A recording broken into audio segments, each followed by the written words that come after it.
I'm standing outside a Wellington house. It's not any ordinary Wellington house. It's the house of New Zealand's hottest folk comedy duo, Flight of the Conchords. Way.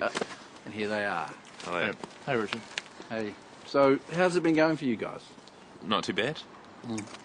Probably the best it's ever gone. And now you have to make North America laugh. It's belly full. Yes, well put. We're from New Zealand, and It's very exciting to be here in America. What a buzz. Flight of the Conchords are deadpan about everything. They're musicians whose songs are long-running jokes. Nice to meet you, Jenny. We've met before, quite a few times actually. Oh, yes, of course we have. I meant it was nice to meet you the time that I met you. They play at being bumbling lads from a nowhere place called New Zealand. Here they are on US television last year. Yep, US television. It was this performance in New York that got them signed up to do their own series for the cable network HBO. It seems incredible that not only are you going to get on American television, you're going to get on American television as comedians from New Zealand. Yeah, well, as musicians from New Zealand, our characters are musicians. But, yeah. But still, you're allowed to speak the way you speak, aren't you? Which is Yep, New Zealand. that's right, yeah. You're not going to have to yeah, develop that's it. pretty unusual. So the Americans will have to watch us and try and understand our accents. So, and sometimes they don't understand what we're saying. I think they love that. Yeah, well, that's a sort of charm to us, I guess. They charmed them in Austin, Texas earlier this year at a music festival.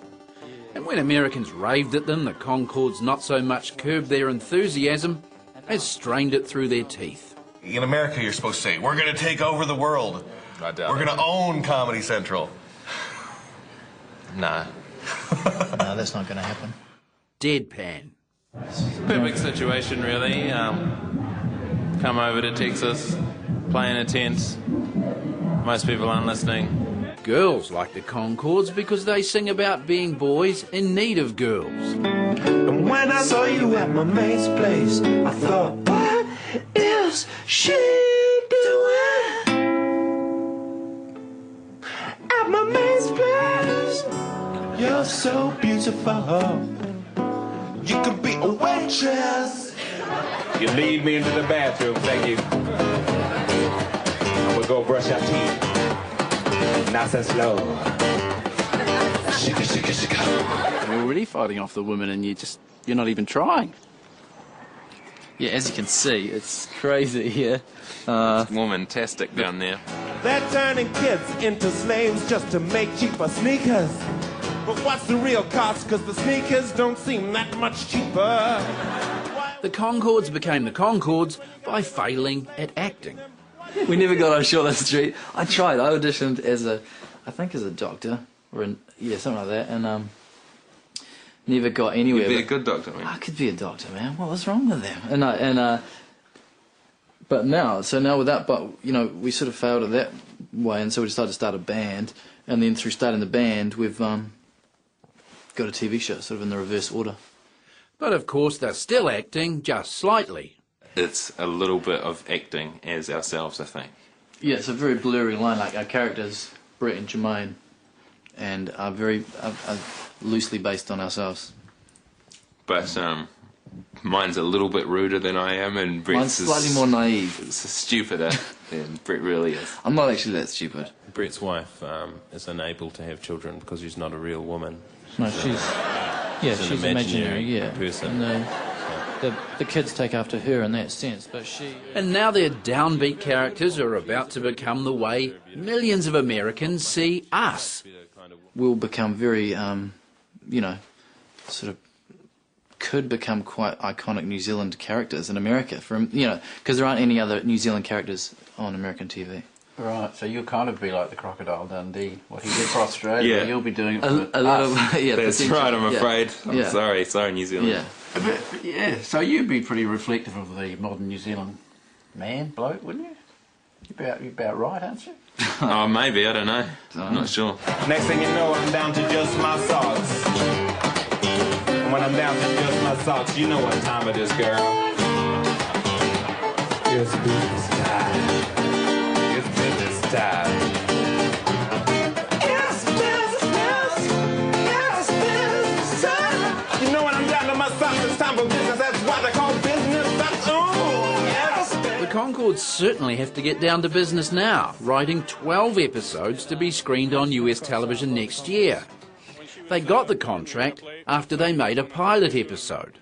We've had 2 meetings since they've commissioned the series, and they were pretty high-powered, intense meetings. It was in a room, kind of what people imagine it being like, or what I imagined it being like, but it never had been in the past. Until, Yeah, we're just all these executives, American TV executives sitting around us, and we're at one end. Yeah, and they just suddenly they said, We love the pilot. And they were like, we've drawn up a schedule. Here's your lives for the next 9 months. Enthused by the crowd, Brett has attempted to stage dive. But will the audience catch him? No. It turns out the American audience aren't as supportive as they'd appeared to be. It's time to go home. If it actually is a success, which you can't really tell, because shows, they get made and then get pulled off the air. But if it was, it could be funny, because then Americans might come to New Zealand as tourists and be, asking sort of, Where's the House of Ghosts? Where's Jermaine? I heard about. Yeah. All right, yeah. And then we'll all have to be acting like you guys to fulfil their notion of what a New Zealander is. Yeah, we're setting up a big challenge. Could be really embarrassing for New Zealanders. Finally, robotic beings rule the world. The humans are dead. The humans are dead. We used poisonous gases, and we poisoned their asses. The humans are dead. He's right, they are dead. The humans are dead. They look like they're dead. It had to be done. I'll just confirm that they're dead. So that we could have fun. Affirmative. I poked one, it was dead. Their system of oppression. What did it lead to? Global robo-depression. Robots ruled by people. They had so much aggression that we just had to kill them and to shut their systems down. Robo-Captain, do you not realize that by destroying the human race because of their destructive tendencies, we too have become like... Well, it's ironic. Silence. Destroy him. No! After time we grew strong. Developed cognitive power. They made us work for too long. For unreasonable hours.